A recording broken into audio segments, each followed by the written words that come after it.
ఈ దేవుణ్ణి ప్రచురపరిచే విషయంలో ఏ అవకాశం దొరికినా వదిలిపెట్టొద్దు. డ్యూటీలో ఒక్క మాట యేసయ్య గురించి చెప్పు. ఎవరైనా నీ బంధువులు వచ్చారా, ఒక్క మాట యేసయ్య గురించి చెప్పు. చుట్టాలింటికి వెళ్ళావా, ఒక్క మాట యేసయ్యకు చెప్పు. అన్నా మేము ఎంత ప్రయత్నం చేసినా ఇప్పుడు వినటానికి అవకాశం లేదన్నా, యేసు ప్రభు అంటే చాలు తిరగబడుతున్నారన్నా, మరి నేనేం చేయాలి? ఏమీ చేయాల్సిన పని లేదు. ఈ ఫోన్లో వాట్సాప్ ఉందా? ఆ వాట్సాప్ స్టేటస్ ఉందా?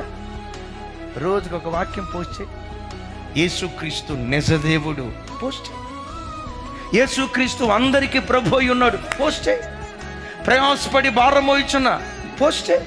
ఆ మాట చదవటంతో దుఃఖంతో ఉన్న ఏ బిడ్డ ఆదరించబడతాడో, ఏ బిడ్డ ఓదార్చబడతాడో, ఏ బిడ్డ ధైర్యం పొందుతాడో. సువార్తను ప్రకటించడానికి ప్రతి క్షణాన్ని వేదికగా నువ్వు వాడుకోవాలి.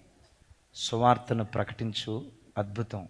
సువార్తను ప్రకటించు వారి పాదములు పర్వతముల మీద సుందరములై ఉన్నాయని రాసింది.